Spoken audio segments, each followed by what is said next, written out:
Amigo querido, nuevamente Dios en su maravilloso amor permite que nos encontremos hoy para estudiar la lección número 12 para el 21 de junio del año 2025.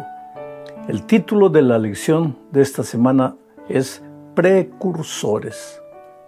Y el propósito de la lección es mostrarnos que aunque los tiempos que se avecinan, los tiempos del fin, serán tiempos de dificultad, de mucha dificultad para el pueblo de Dios, no tenemos nada que temer porque el Señor Jesús nunca nos dejará, estará a nuestro lado para pasar por el valle de la sombra y de la muerte. ¿Y por qué estoy diciendo todo esto? Porque sabes, lo que el enemigo más quiere es destruir la vida del cristiano. Si tú te entregas al Señor Jesucristo, Él viene atrás de ti con toda su furia. Pero el enemigo tiene ciertas estrategias. Por ejemplo, la principal herramienta que él tiene para traer a las personas para sí es la seducción, el engaño, la mentira.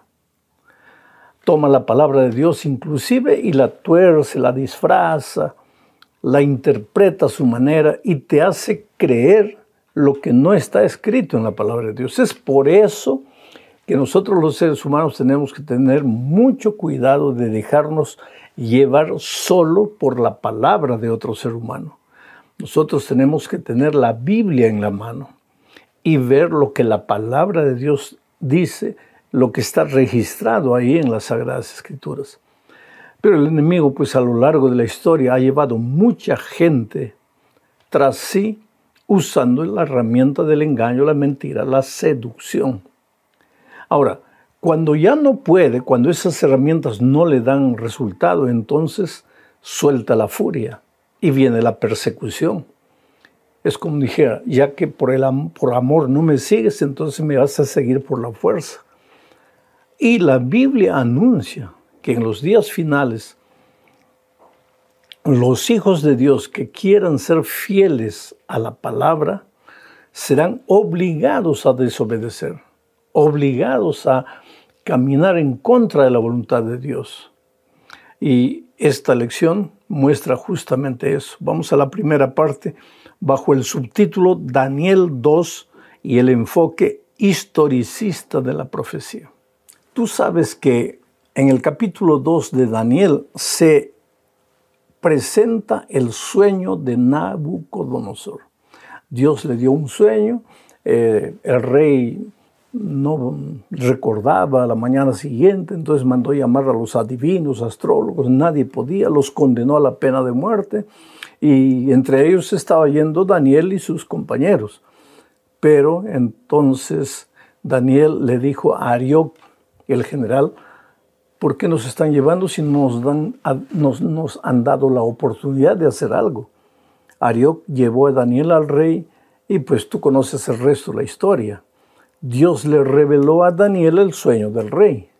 El rey quedó admirado, pero en ese sueño Nabucodonosor había visto una estatua gigantesca cuya cabeza era de oro, los brazos y el pecho de plata, el vientre y los muslos de bronce y las piernas de hierro, solo que en los dedos, en los pies estaba mezclado hierro con barro.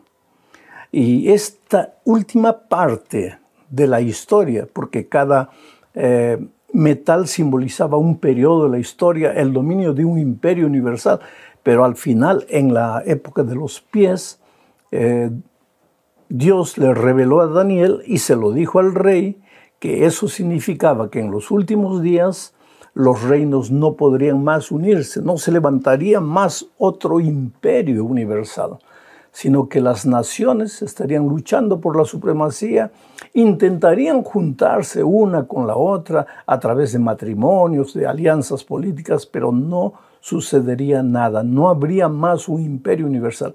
Y a lo largo de la historia nosotros vemos que muchas veces los seres humanos, los líderes políticos han tratado de unir de nuevo esos reinos divididos. Carlomagno, Hitler querían formar un imperio universal y no pudieron. En estos mismos días, en nuestros días, la Unión Europea es un esfuerzo para juntar los países, pero es imposible. Un país no quiere, el otro no acepta, en fin, es difícil formar de nuevo un imperio que domine el mundo. Ahora, justamente en estos últimos tiempos es que la profecía anuncia que surgirán tiempos peligrosos para el pueblo de Dios. Entonces vamos a estudiar el subtítulo de la adoración de la imagen. Es el segundo subtítulo. Y en esta parte, pues, viene la historia de los 3 jóvenes hebreos. Leo lo que dice Daniel 3, 17 y 18. He aquí nuestro Dios, a quien servimos, puede librarnos del horno de fuego ardiendo, y de tu mano, oh Rey, nos librará. Y si no, sepas, oh Rey, que no serviremos a tus dioses, ni tampoco adoraremos a la estatua que has levantado. Bueno, te explico un poco esto.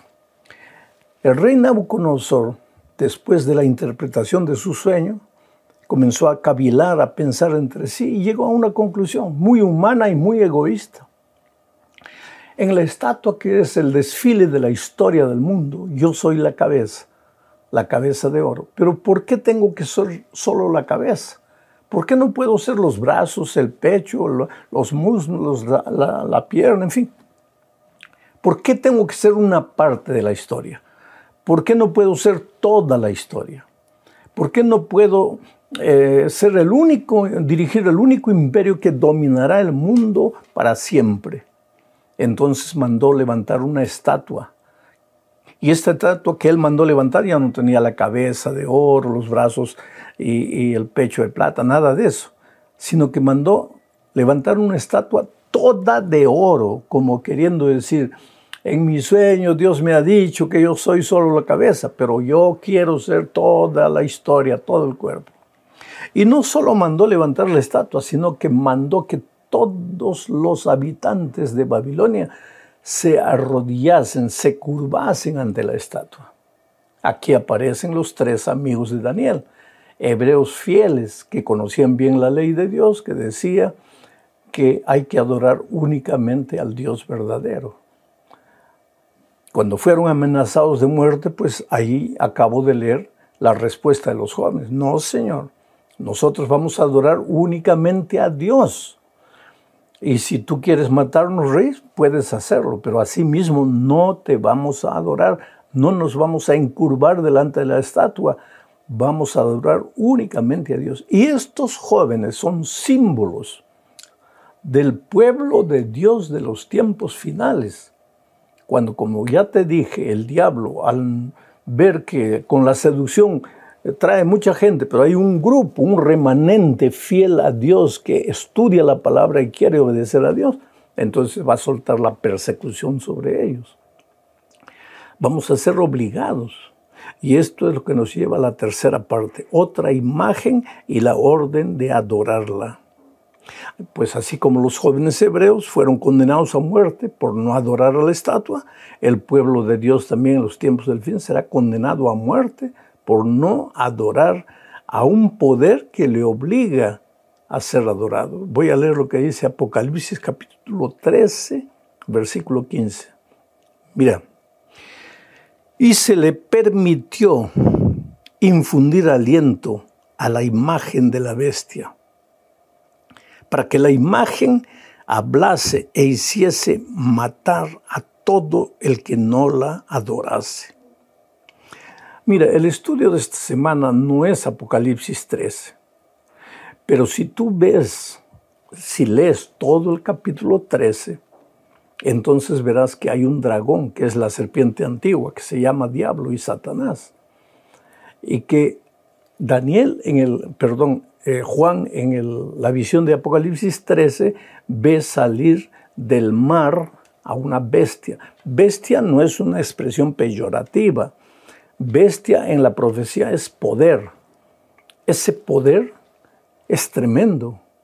Ese poder hace maravillas. Pero después Juan ve salir de la tierra otra bestia. que simboliza a un país, a un poder político. La primera bestia simboliza un poder político y religioso. Y este poder político y religioso le da fuerza a la segunda bestia y hace que se le edifique una imagen, igualito que en los tiempos de Nabucodonosor, y obliga a que todos adoren a esta imagen. Por eso digo que la historia de los 3 jóvenes hebreos es como un símbolo profético de lo que sucederá con el pueblo de Dios en los últimos tiempos. Llegará un momento. Hoy día parece difícil, ¿sabes? Porque tú sabes que hay libertad para todo. Hoy día se defiende a las minorías como una ideología. Si se defiende a todos, ¿cómo se puede pensar que un grupo de cristianos, por obedecer a Dios y especialmente por guardar el sábado, sea perseguido? Hay mucha gente que no entiende eso. Y yo tampoco entiendo, porque en un panorama mundial donde hay libertad para todo y donde tú puedes tomar un valor y lo vuelves de cabeza para abajo y hay que defenderte porque es tu manera de pensar, ¿cómo puedes imaginar que el pueblo de Dios va a ser perseguido por guardar el sábado? Parece difícil, pero la profecía lo dice. Y si la profecía lo dice, se cumplirá. Porque te digo una cosa, a lo largo de la historia hay muchas profecías que cuando fueron pronunciadas parecían que nunca se cumpliría. Y sin embargo la historia, el tiempo, probó que esa profecía tenía razón. Y esta profecía también tiene razón. Y aunque hoy parezca difícil, se va a cumplir. Esto nos lleva a la 4ª parte de nuestro estudio, hablando de la persecución a la iglesia primitiva. ¿Por qué fue perseguida la iglesia primitiva? Cuando hablo de la iglesia primitiva, estoy hablando de la iglesia que estableció el Señor Jesucristo en sus días y que pasó al primer siglo, al segundo siglo, al tercer siglo. La iglesia fue perseguida. ¿Por qué razón? Leo Hechos, capítulo 12, versículo 1. Dice así: En aquel mismo tiempo, el rey Herodes echó mano a algunos de la iglesia para maltratarles y mató a espada a Jacobo, hermano de Juan. Y viendo que esto había agradado a los judíos, procedió a prender también a Pedro. Así que Pedro estaba custodiado en la cárcel, pero la iglesia hacía sin cesar oración a Dios por él. Es interesante, ¿por qué la iglesia de Dios fue perseguida en el primer siglo? Sucede que cuando Cristo estuvo en la tierra, guardó el sábado. Hizo milagros en sábado para mostrar que el sábado no es un día de cruzarse los brazos, sino que es un día de salvación, es un día de adoración. Por eso hizo muchos milagros en el sábado. Pero el sábado él iba a la sinagoga, guardaba el sábado, como todo buen judío, porque él era un judío. Pero no era solo un judío, era el Señor Jesús. Dios hecho carne en la persona del Señor Jesucristo. Entonces, su iglesia, después que él ascendió al cielo, siguió guardando el sábado. Pero entonces el pueblo judío se rebeló contra el poder político de Roma y los romanos comenzaron a perseguir a los judíos. Solo que en las ciudades no vivían solo los judíos, vivía mucha gente que no era miembro del pueblo judío. Eran ciudades cosmopolitas. Y los soldados romanos preguntaban, pero ¿y cómo vamos? Llegamos a una ciudad, ¿cómo vamos a saber quién es judío, quién no es judío? Entonces alguien dijo, es fácil identificar a los judíos porque ellos guardan el sábado. Solo que no eran solo los judíos que guardaban el sábado todos los seguidores de Jesús, que se iban multiplicando extraordinariamente. Pero como la persecución vino sobre los judíos que guardaban también el sábado, entonces muchos cristianos empezaron a ser confundidos con los judíos por guardar el sábado. Y la persecución también vino para la iglesia cristiana. Entonces surgió la idea en algunos, oye, ya que estamos siendo confundidos con los judíos por guardar el sábado, ¿por qué no guardamos el domingo en homenaje a la resurrección de Cristo? Y fue así que comenzaron los primeros guardadores del domingo, que se llamaban cristianos, pero por evitar la persecución comenzaron a guardar el domingo. Después esto es largo, esto va avanzando con los años. Finalmente, pues el pueblo cristiano que se tornó mayoría comenzó a guardar el domingo, pero siempre hubo un pequeño grupo, un remanente fiel, que decía, no, Señor, solo porque nos están persiguiendo vamos a dejar de guardar el sábado, de obedecer a Dios. No, no, no. Y ellos comenzaron o continuaron guardando el sábado a pesar de la persecución. Y es por eso que el pueblo de Dios en los últimos tiempos también continuará guardando el sábado a pesar de las dificultades que encuentre para eso. Y todo esto nos lleva a la última parte del estudio, que es la marca de la bestia. Mira lo que dice Apocalipsis 14, capítulo 13, versículos 16 y 17. Leo. Y hacía que a todos, pequeños y grandes, ricos y pobres, libres y esclavos, se les pusiese una marca en la mano derecha o en la frente, y que ninguno pudiese comprar ni vender, sino el que tuviese la marca o el nombre de la bestia o el número de su nombre. Vuelvo a repetir, nuestro estudio esta semana no tiene que ver con Apocalipsis 13, sino que tiene que ver con el hecho de que, así como en el Antiguo Testamento, hijos fieles de Dios como Daniel, sus amigos, fueron perseguidos por causa de su fe, en los últimos tiempos también hijos de Dios que quieren ser fieles serán perseguidos. Y aquí se habla de la marca de la bestia. Interesante que en la Biblia se habla del sello de Dios y después se habla de la marca de la bestia. ¿Cuál es el sello de Dios? Ezequiel, capítulo 20, versículos 12, versículo 20, es claro en decir que el sello de Dios es el sábado. Ahora, alguien un día me dijo, no, el sello del Dios es el Espíritu Santo. No, querido.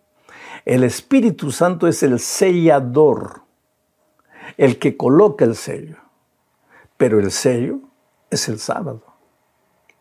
Pero así como el pueblo de Dios recibe el sello de Dios, y en Apocalipsis capítulo 7, nosotros vemos a los ángeles conteniendo la destrucción final que viene sobre el mundo, y un ángel dice, no suelten todavía los vientos, porque hasta que el pueblo de Dios sea sellado. ¿Y cómo va a ser sellado? Por el Espíritu Santo, pero va a ser sellado por su obediencia al día de reposo, que es el sábado, como la Biblia lo indica. Mientras eso, la bestia que sube de la tierra, la bestia que sube del mar, se juntarán. ¿Para qué? Para mandar sellar a su pueblo con la marca de la bestia. Ahora, si el sello de Dios es el sábado, ¿cuál sería la marca de la bestia? Sería cualquier otro día que no es el sábado. ¿Tú te das cuenta lo que hay por detrás de esto? Y en los tiempos finales, dice el texto que acabo de leer, y si tú sigues leyendo Apocalipsis 13 vas a ver eso, solo podrá comprar y vender el que tiene la marca de la bestia. O sea, el pueblo de Dios llegará un momento en que no podrá ni comprar ni vender. Ahora, tú te puedes decir, pero pastor, eso hoy día parece una fantasía, manía de persecución. No, querido, es profecía. Y la profecía, aunque tú no creas hoy, cuando llegue el momento oportuno se cumplirá.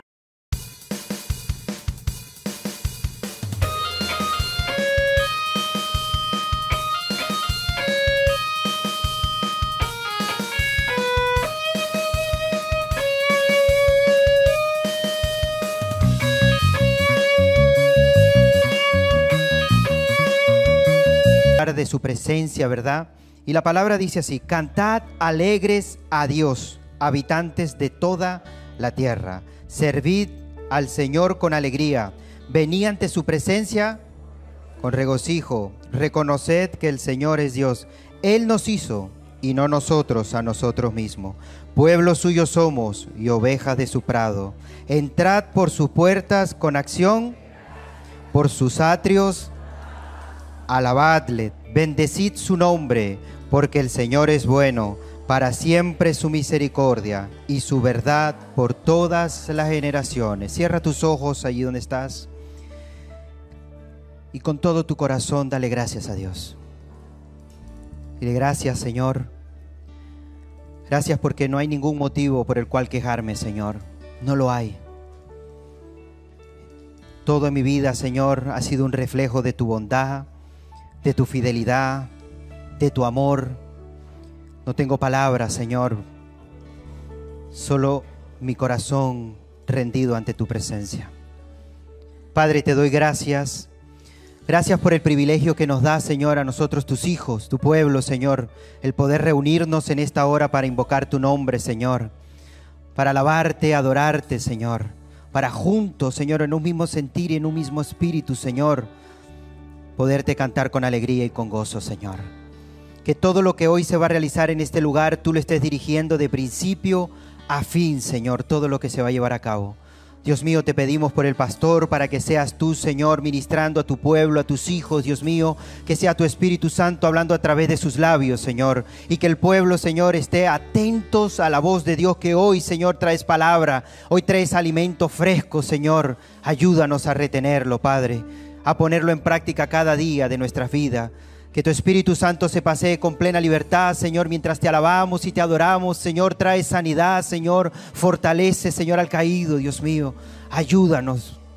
Queremos sentir tu presencia como nunca antes, Señor. Ayúdanos, Señor. Presentamos este tiempo delante de tu presencia con acción de gracia en el nombre de tu Hijo amado Jesucristo. Amén y amén. Dale un fuerte aplauso a nuestro Dios. Amén. Amén. Los hermanos que predicaron en el Congreso se fueron muy contentos, muy impactados, muy bendecidos y la verdad es que están muy agradecidos por la forma como ustedes los recibieron. Creo que siempre es bueno que todos los hermanos que vengan de alguna manera o a la finca o a la iglesia, donde sea, se vayan contentos, se vayan bendecidos, se vayan bien tratados, ¿verdad? Porque eso es algo que siempre queda en el corazón, ¿verdad? Así es que vamos en este momento a inclinar nuestro rostro, vamos a orar un momentito y vamos a prepararnos para recibir la palabra, hermanos. Es lo más importante del culto. La palabra de Dios es el centro, es el corazón del culto. Hemos cantado, hemos adorado a nuestro Dios, lo cual es algo maravilloso y necesario.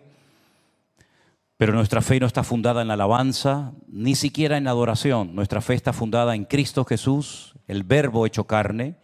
La palabra es el fundamento, es la base de todo creyente, de toda congregación.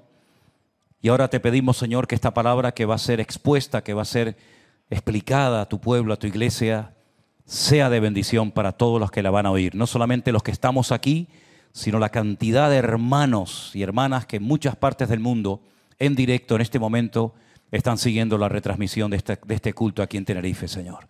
Nos ponemos delante de ti y pedimos tu bendición, Padre, en el nombre de Jesús. Amén y amén.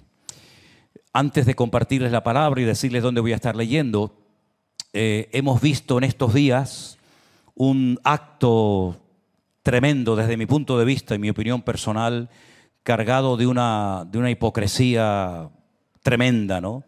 Donde se le ha despedido a este Papa que recién ha muerto, y me llama mucho la atención la expresión que se usa por parte incluso de ateos y por parte de algunos políticos que abiertamente han dicho que no creen en el Señor, diciendo descanse en paz, descanse en paz.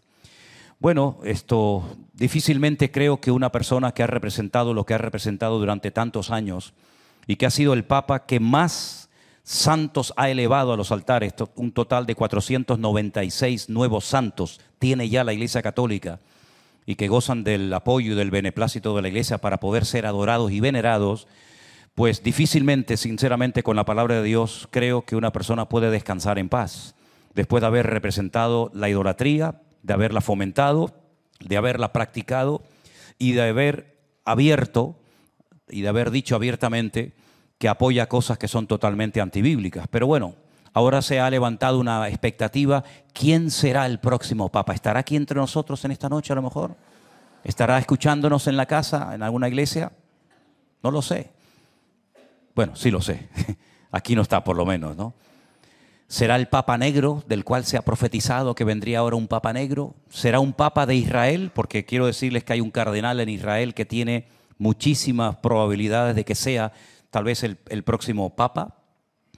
A nosotros eso honestamente ni nos va ni nos viene. Como decimos en Canarias, ni fu ni fa. Pero es interesante notar la cantidad de cambios que en estos primeros meses del año se están llevando a cabo.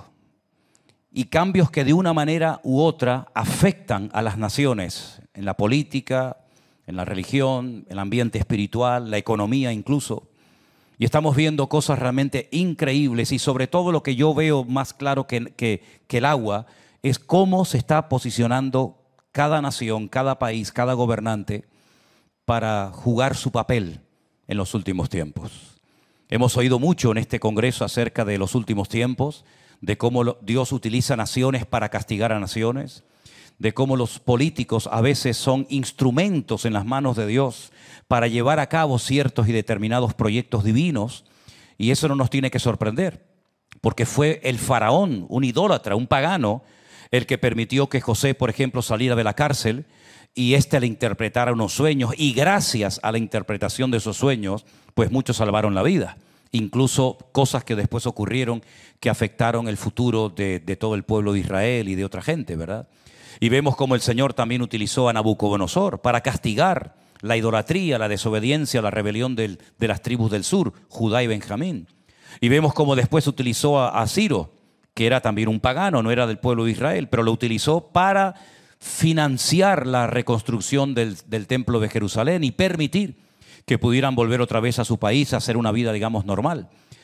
Y vemos cómo el Señor utilizó, aunque él no se dio cuenta, a Anás y a Caifás, profetizando aquello de que es necesario que un hombre muera por toda la nación y así de esa manera evitar el desastre nacional.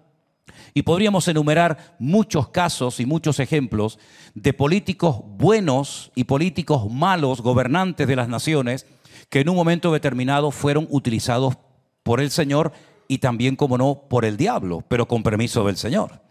Ahora, hay un capítulo en la Biblia, mejor dicho, hay dos capítulos en la Biblia que son idénticos. Tú lees, por ejemplo, Segunda de Samuel capítulo 24, que es el que vamos a leer ahora, y lees, por ejemplo, Primera de Crónicas capítulo 21, y los dos dicen lo mismo, salvo el primer versículo. El primer versículo de Segunda de Samuel 24 dice una cosa completamente diferente a lo que dice en Primera de Crónicas capítulo 21. Ahora lo vamos a ver. Dice la palabra del Señor lo siguiente: volvió a encenderse la ira del Señor contra Israel e incitó a David contra ellos a que dijese: ve, haz un censo de Israel y de Judá. El rey le dijo a Joab, que era el general del ejército que estaba con él: recorre ahora todas las tribus de Israel desde Dan hasta Beerseba, es decir, desde el sur, desde el norte hasta el sur, y haz un censo del pueblo para que yo sepa el número de la gente.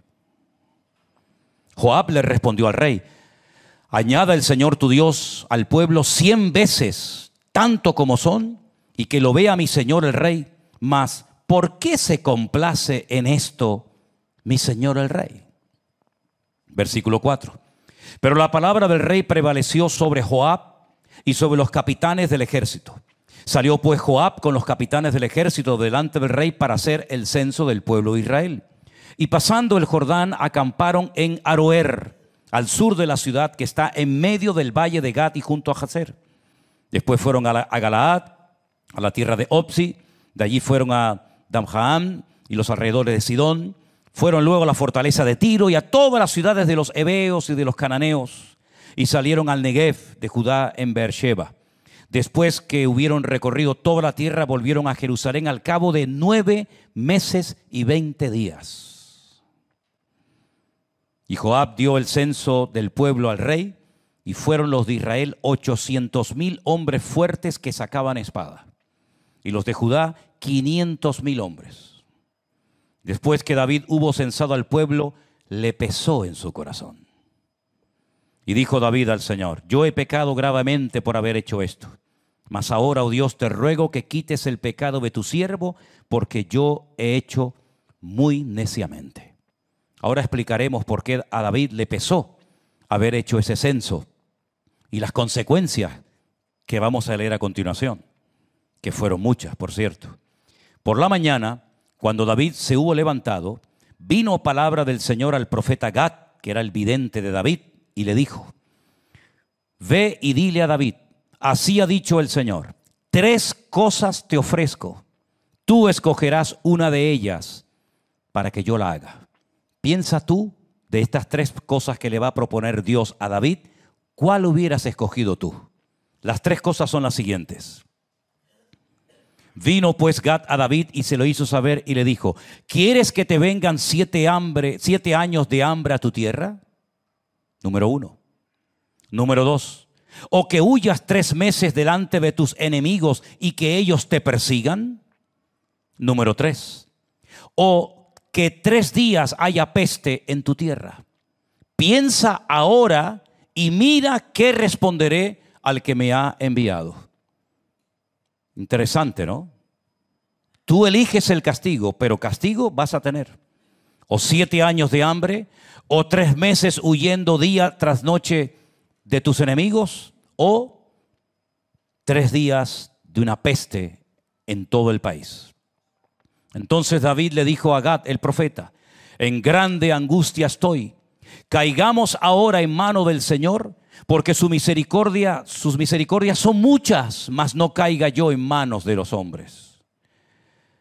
El Señor le envió la peste sobre Israel desde la mañana hasta el tiempo señalado, y murieron del pueblo desde Dan hasta Beersheba 70,000 hombres. ¿Qué les parece, hermanos? 70,000 cadáveres. Cuando el ángel extendió su mano sobre Jerusalén para destruirla, el Señor se arrepintió de aquel mal y dijo al ángel que destruía el pueblo: basta ahora, detén tu mano. Y el ángel del Señor estaba junto a la era de Arauna, Jebuseo. Y David le dijo al Señor, cuando vio el ángel que destruía el pueblo: yo pequé, yo hice la maldad. ¿Qué hicieron estas ovejas? Te ruego que tu mano se vuelva contra mí y contra la casa de mi padre. Y Gad le dijo a David aquel día, y le dijo: sube, levanta un altar al Señor en la era de Arauna Jebuseo. Subió David conforme al dicho de Gad, según había mandado el Señor. Y Arauna miró y vio al rey y a sus siervos que venían hacia él. Saliendo entonces Arauna se inclinó delante del rey, rostro a tierra. Y Arauna dijo: ¿por qué viene mi señor el rey a su siervo? Y David respondió: para comprar de ti la era, a fin de edificar un altar al Señor, para que cese la mortandad del pueblo. Y Arauna le dijo a David: tome y ofrezca a mi señor el rey lo que bien le pareciere. He aquí bueyes para el holocausto, y los trillos y los yugos de los bueyes para la leña. Todo esto, oh rey, Arauna lo da al rey. Luego dijo Arauna al rey: que el Señor te sea propicio. Y el rey le dijo a Arauna: no, sino que por precio lo compraré, porque no ofreceré al Señor mi Dios holocaustos que no me cuesten nada.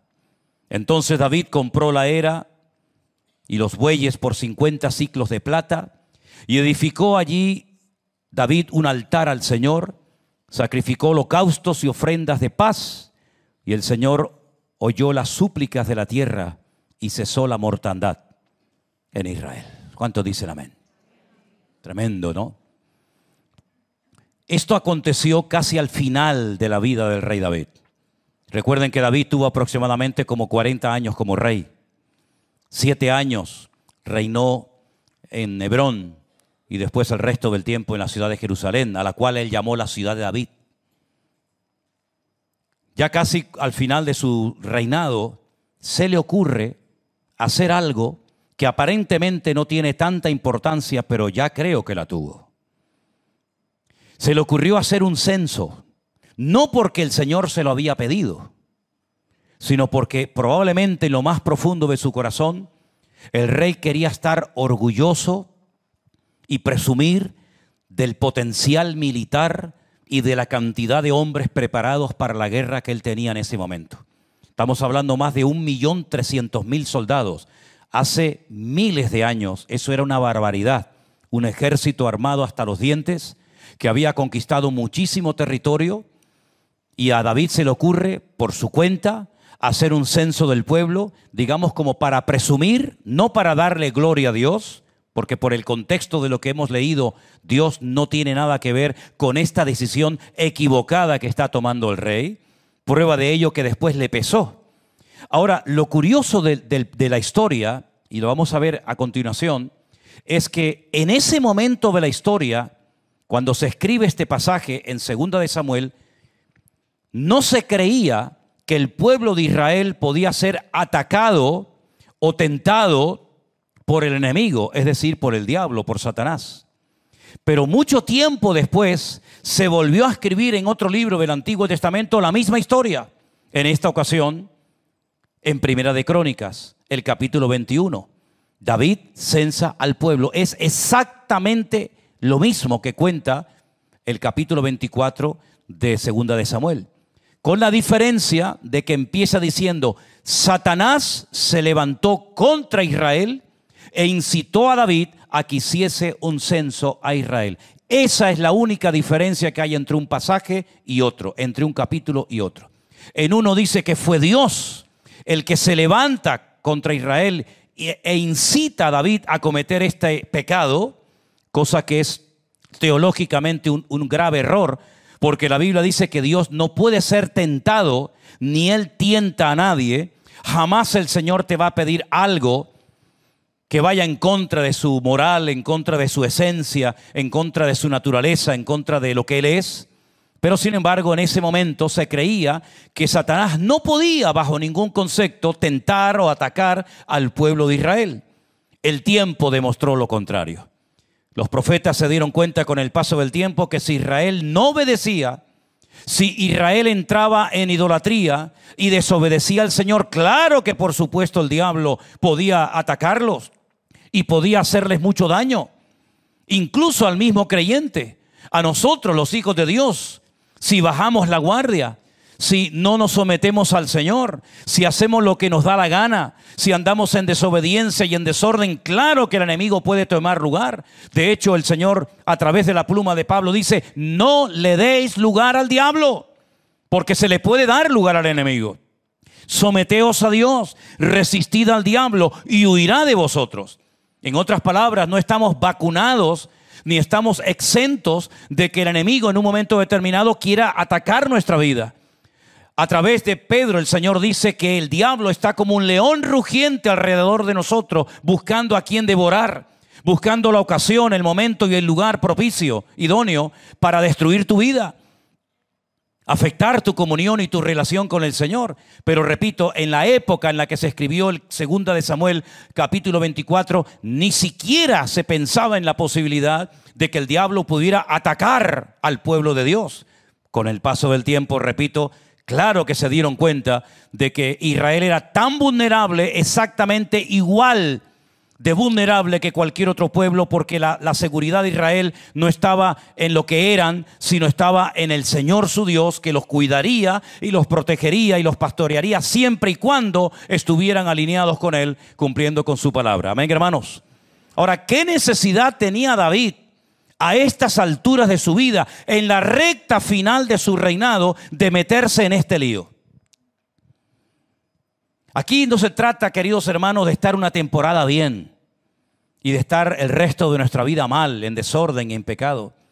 Aquí tenemos que mantenernos fieles y apegados al Señor y a su palabra hasta el último momento de nuestra existencia.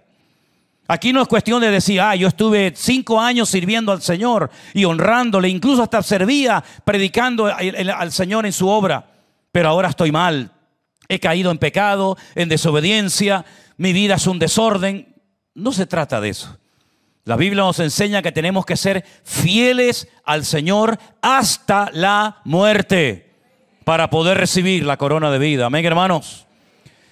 A David no le dijo el Señor que hiciera esto. Entonces, ¿por qué lo hace? Bueno, la pregunta también nos la deberíamos de hacer nosotros, ¿no? ¿Por qué a veces hacemos cosas que el Señor no nos ha dicho que hagamos? ¿Por qué te metes en camisas de 11 varas y te metes en jaleos y después pides socorro y auxilio por haber actuado precipitadamente y no haber consultado con el Señor previamente antes de haberte empezar esa relación o ese negocio o ese cambio o lo que sea? ¿No nos puede pasar a nosotros también lo que le pasó a David? Que estamos una temporada bien y después nos confiamos, bajamos la guardia, le damos lugar al orgullo, a la vanagloria, a la soberbia, etcétera, etcétera. Y nos puede atacar al enemigo exactamente igual que atacó a David. Y las consecuencias a nivel nacional fueron terribles.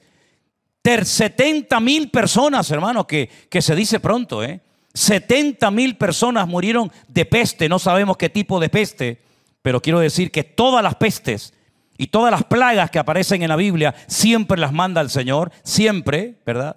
Como castigo, como una sacudida para despertar las conciencias de las personas. Y en este caso, por culpa de David, que le da lugar al enemigo, 70,000 personas en el país perdieron la vida. Ahora, es la primera vez que el Señor le da a alguien la posibilidad de elegir el castigo. Me acuerdo que a veces mi padre me decía, ¿qué quieres?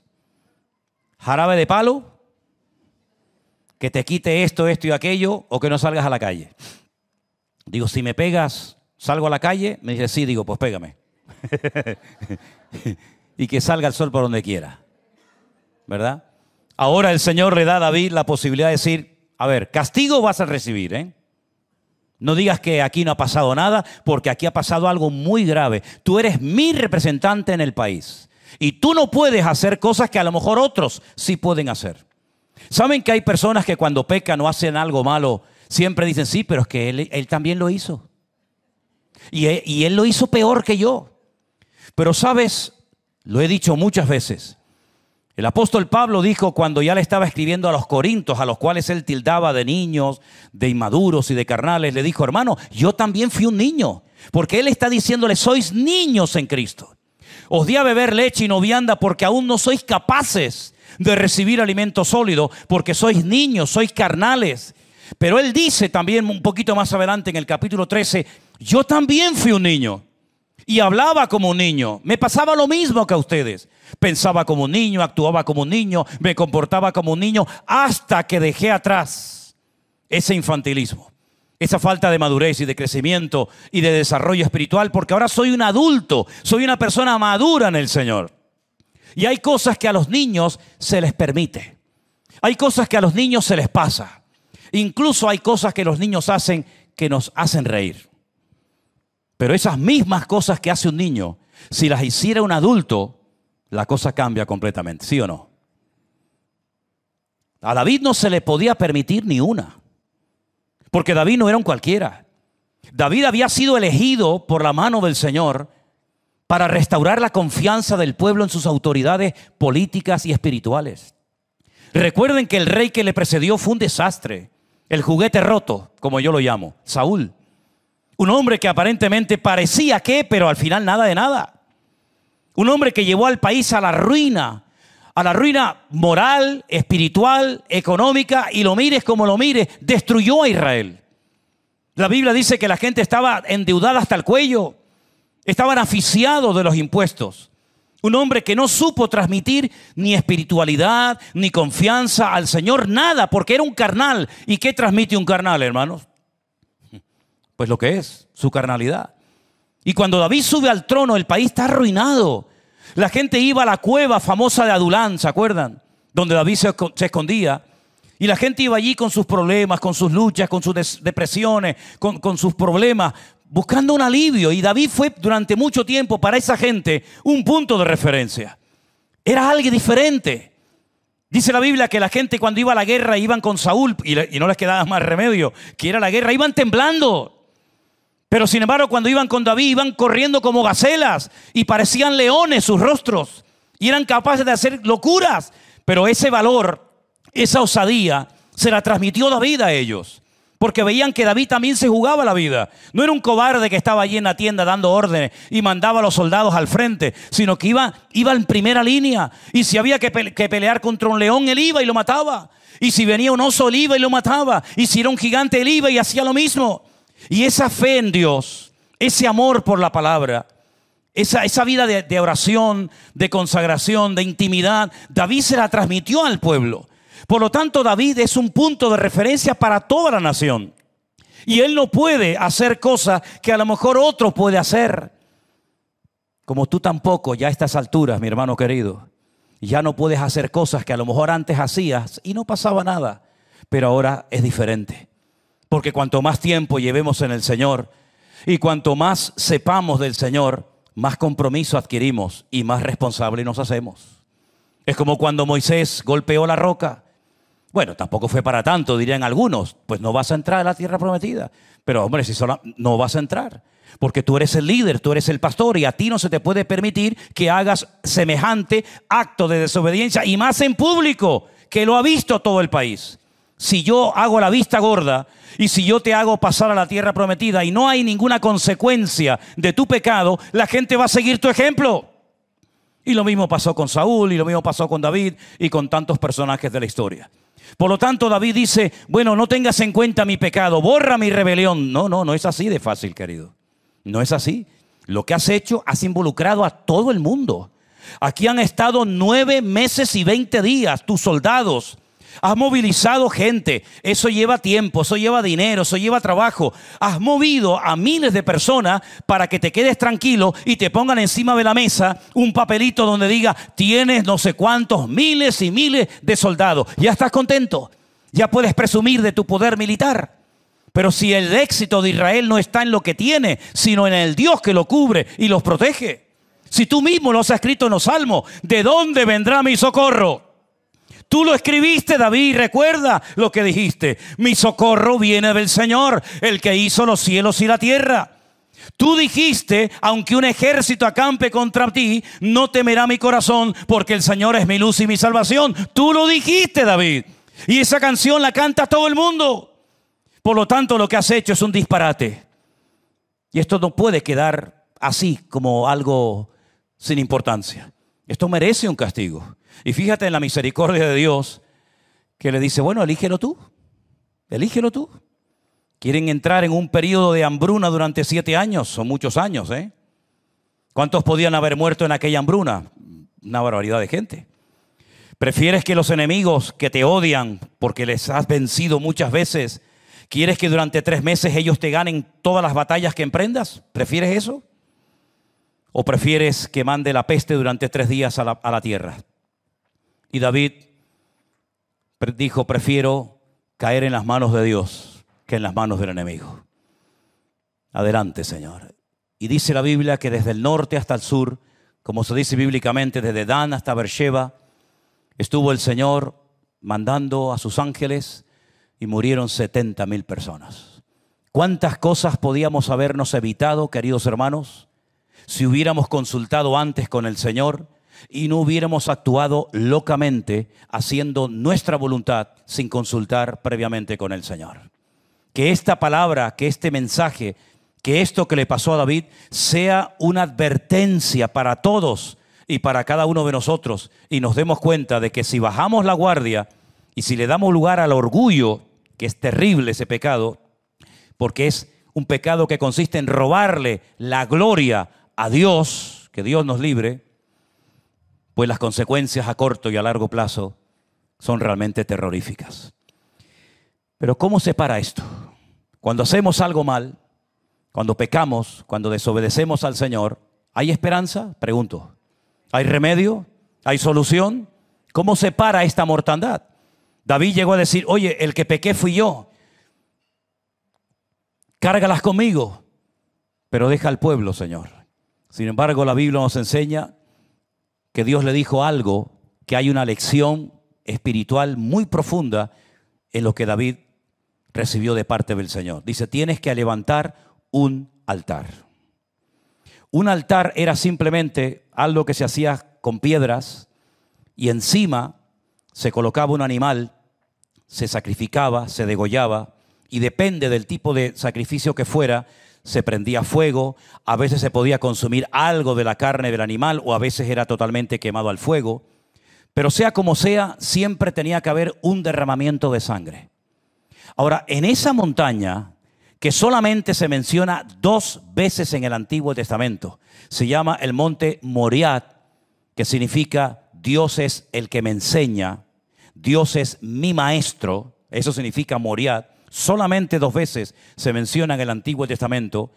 Él sabía perfectamente que en ese mismo monte, en esa misma montaña, mucho tiempo atrás, un hombre había subido con un hijo llamado Isaac, y este hombre se llamaba Abraham. Y había estado caminando 3 días desde el sur de Israel, desde la ciudad de Beersheba, hasta llegar a ese lugar para llevar a cabo un sacrificio, un holocausto, en este caso de su hijo. Cuando el hijo le dice a su padre: padre, llevas el fuego, llevas la leña, llevas el cuchillo, llevas todo, pero falta lo más importante, la ofrenda, la víctima. Abraham dice: el Señor proveerá de cordero. ¿Se acuerdan? ¿Se acuerdan o no? El Señor proveerá hayil, de cordero. Lo curioso es que cuando suben a lo alto de esa montaña, donde tiempo más tarde, siglos más tarde, tiene que volver a subir David, cuando él va a extender la mano contra su hijo Isaac, él se da la vuelta cuando el ángel del Señor le dice: detente, y él no ve un cordero, él ve a un carnero que está trabado por sus cuernos a la zarza que había allá arriba. Pero él había dicho proféticamente que Dios proveería de cordero, no de carnero. Por lo tanto, lo que Abraham dio fue una palabra profética que él no la vio cumplida, pero no es que se equivocó de animal, no es que quería decir carnero y se le escapó cordero. No, no. Él dijo: Dios proveerá en algún momento un cordero, pero cuando él va a sacrificar a su hijo Isaac, lo que hay es un carnero y que ocupa el lugar de su hijo. Tiempo más tarde, el rey David tiene que subir a esa misma montaña a levantar un altar para que la sangre, el animal que va a ser ahí degollado y ofrecido a Dios, frene la ira de Dios y la peste cese. No fue hasta los tiempos de Juan el Bautista, fíjense los siglos que pasaron desde aquella declaración profética que dijo Abraham en el Antiguo Testamento, cuando un día en el río Jordán, Juan el Bautista está bautizando a multitudes y de repente ve aparecer a alguien y dice públicamente: este es el Cordero que quita el pecado del mundo. Lo que había dicho Abraham, Dios proveerá de cordero, pero no apareció en todo el Antiguo Testamento ese cordero que quita el pecado del mundo. No que tapa temporalmente los pecados, sino que los quita, los borra permanentemente. Pero Juan el Bautista sí lo vio y lo confesó y dijo: este es el Cordero de Dios que quita el pecado del mundo. Y era nada más y nada menos que nuestro Señor Jesucristo. Amén, hermanos.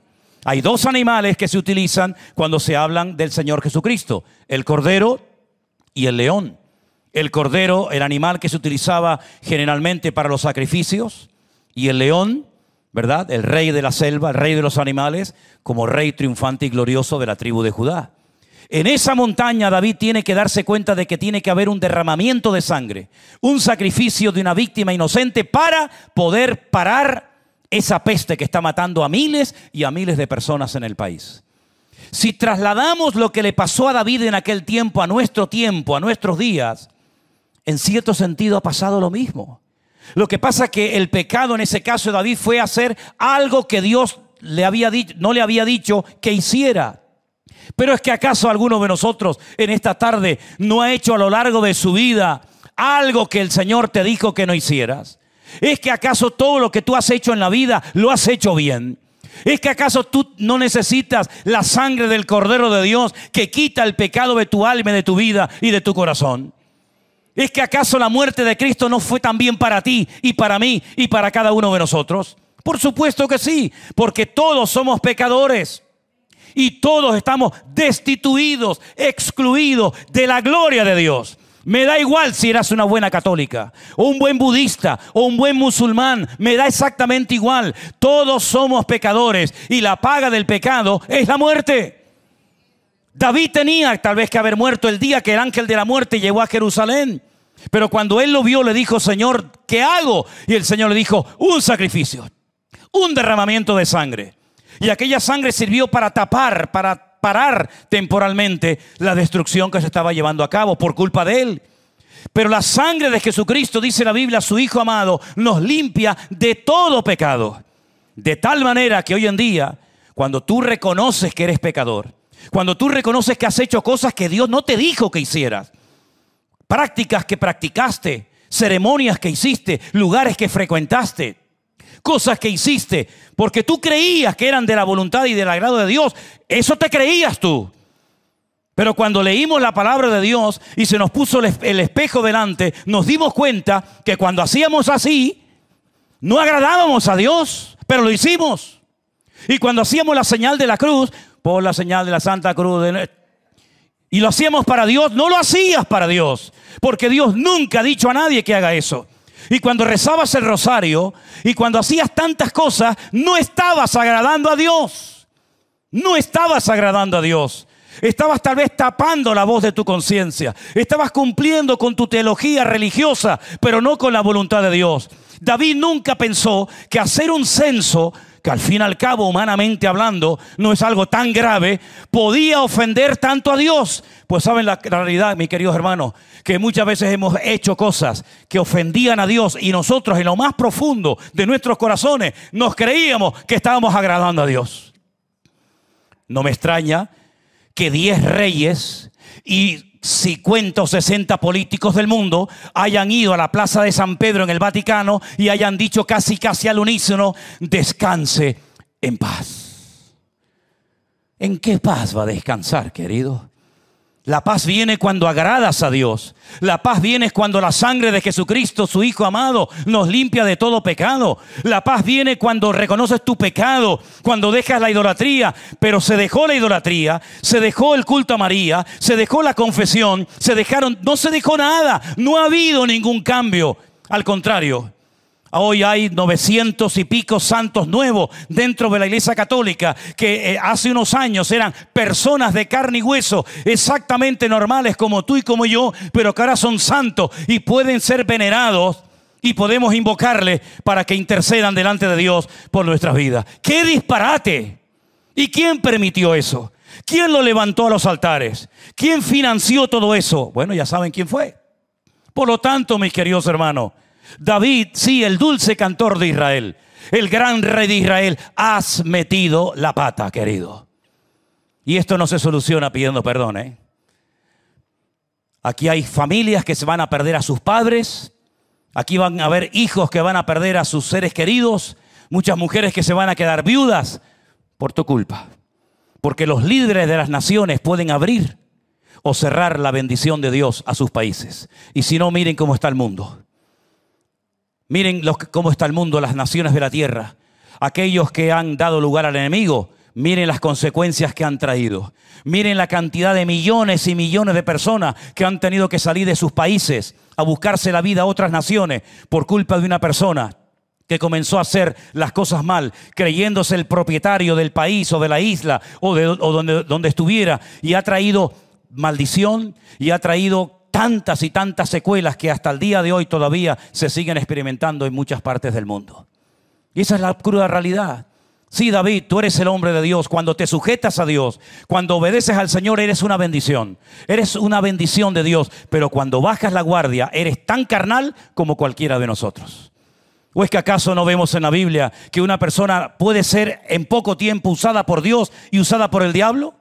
No, a mí no me puede pasar. No, tú no, porque tú vives en un nivel de santidad que parece que hay sermones que a ti no te afectan. Pero te voy a poner un ejemplo bíblico para que veas que tú y yo somos exactamente igual que cualquier personaje de la Biblia.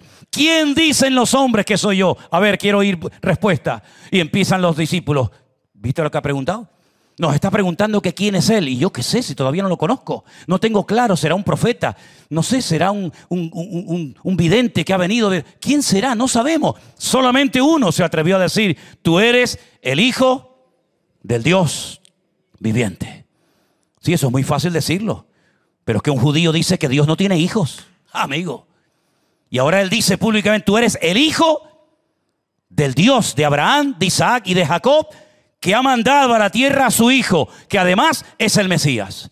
Eso es muy fácil decirlo, pero por eso el Señor Jesucristo le dijo públicamente a Pedro, bienaventurado eres, Simón Pedro, hijo de Jonás. Porque esto que acaba de decir no lo aprendiste en ninguna sinagoga de Israel. Esto es una revelación de lo alto. Que yo soy el Hijo de Dios, que yo soy el Mesías. Bienaventurado eres, Simón, hijo de Jonás. Imagínate las plumas del pavo real que ese día asomaron en la vida del apóstol Pedro. A los pocos días, ya sabes quién soy. Soy el Mesías, por lo tanto, si sabes la Escritura, sabes que el Mesías tendrá que ir a morir en una cruz para redimir a la raza humana de sus pecados. Todos nosotros nos descarriamos como ovejas, mas el Señor cargó en él el pecado de todos y cada uno de nosotros. Angustiado y afligido, no abrió su boca, enmudeció como oveja, fue llevado al matadero. Todo eso que sabemos. A los pocos días el Señor dice, vamos a Jerusalén y vamos a lo que tenemos que ir. Me van a crucificar, me van a rechazar, me van a escupir. Y salta el mismo que días atrás había recibido la bienaventuranza, la felicitación por parte del maestro. Y dice, de ninguna manera, de eso nada.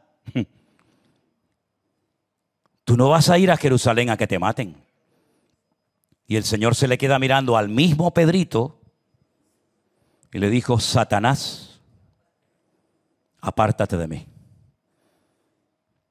La semana pasada hablaste correctamente, te dejaste usar por mi Padre y yo te felicité públicamente.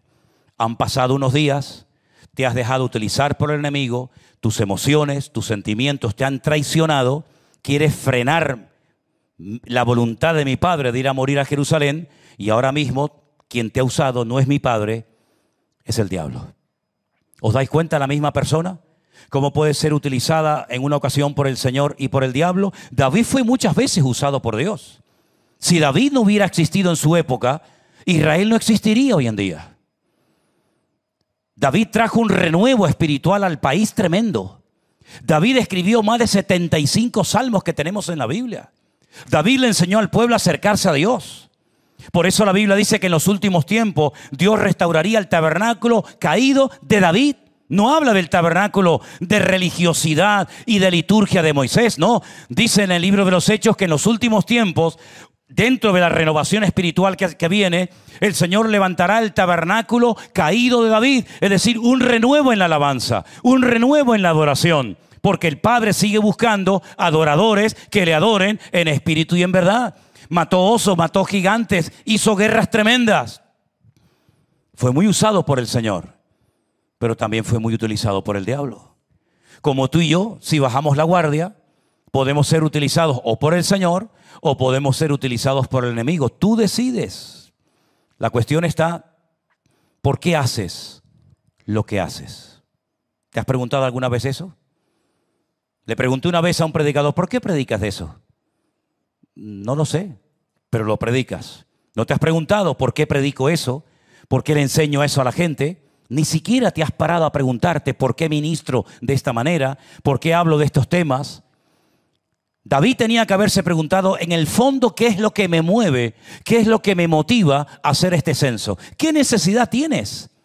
¿Se acuerdan ustedes cuando Jonatán le dijo a su escudero, si Dios está con nosotros, hoy veremos una gran victoria de parte del Señor? Y él y su escudero obtuvieron una victoria sin soldados, sin un buen armamento, porque confiaron en el Señor, su Dios. Tú no necesitas más de lo que ya tienes. Simplemente lo que necesitas es echar mano de lo que ya tienes en Cristo Jesús. David no necesitaba decir, 1.300.000 soldados, no sé cuántos escudos, no sé cuántas lanzas, no sé cuántas. No, tú no necesitas nada de eso, David. Tú lo que necesitas es tener comunión conmigo y yo te daré victoria todos los días de tu vida. Y a nosotros, el Señor nos dice exactamente lo mismo. Tú lo que necesitas es orar más y comprometerte más. y tener más tiempo conmigo. Y tú lo que necesitas es meterte más en mi palabra y conocerme mejor. Cuando tú me conozcas mejor y tú verdaderamente estés alineado conmigo y pongas tu vida en orden, todas las victorias vendrán solas.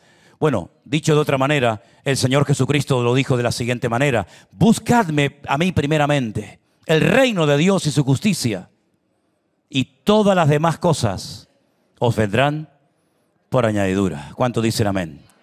Hoy se leyó una lectura en Deuteronomio y yo quiero que vayamos un momentito a esa lectura que se leyó y con ella terminamos. En el libro de Deuteronomio, la lectura que se leyó hoy fue muy bonita, muy interesante, porque hay un versículo donde el Señor le dice al pueblo de Israel: cuidado, porque yo os saqué de la servidumbre de Egipto, nadie os quería, ibais a morir como esclavos en Egipto, pero yo tuve misericordia de vosotros y os saqué de Egipto y os llevé por medio del desierto, y cuando necesitabais agua, yo os di agua, aunque fuera de una roca, da igual. Y cuando queríais carne, yo os mandé carne. Y cuando teníais frío, yo mandaba la columna de fuego. Y cuando estabais desorientados en el desierto, yo os ponía la columna de nube para que la siguierais. Es decir, yo os cuidé desde que os llevé desde Egipto a la tierra prometida. Pero mira la advertencia que le dice el Señor al pueblo de Israel. Deuteronomio 8, versículo 17. Cuidado con decir en tu corazón: mi poder y mi fuerza, la fuerza de mi mano, me ha traído esta riqueza. Lean conmigo este versículo, por favor. Y digas en tu corazón: mi poder y la fuerza de mi mano me han traído esta riqueza. No ha sido la fuerza de tu mano, sino he sido yo el que te he dado el poder para hacer las riquezas y para que disfrutes de toda la bendición y de toda la abundancia y prosperidad que tienen todos ustedes en el día de hoy. Saben que lamentablemente hay países, incluido Israel, ¿por qué no decirlo también?, que presumen del poderío militar que tienen, de cuántos soldados, cuántos aviones, cuántos tanques de guerra, cuántas bombas tenemos. Cuando dice el Señor: no es con espada ni con ejército, sino con mi Santo Espíritu, dice el Señor. No te sientas como un fracasado diciendo: no tengo esto, no tengo aquello, cómo me gustaría tener esto o aquello. Tú no necesitas, repito, nada más, sino conectarte con la fuente, conectarte con tu Dios, el Señor, Dios Todopoderoso. Y todo lo demás vendrá de una forma natural, que te vas a quedar sorprendido de ver cómo el Señor hace las cosas, y en definitiva las hace Él. ¿Para qué? Para que la gloria y la honra nunca te la apropies tú, sino que la honra y la gloria siempre, siempre sea para nuestro Dios. ¿Cuántos dicen amén? Cierra tus ojos en esta noche, mi querido hermano. Medita y reflexiona en este mensaje que has oído en esta noche. David hizo lo que no tenía que haber hecho. Se equivocó. Menos mal que al final obedeció al Señor y no sufrió en carne propia también las consecuencias. Tú eres responsable de tal vez hijos, esposa, trabajadores, obreros, hermanos. Mucha gente te sigue, te mira, te observa, te oye. Y tienes que asumir tu responsabilidad como creyente y darte cuenta de que no pueden pasar desapercibidas tus acciones. Tú eres tremendamente responsable de velar de tu vida espiritual.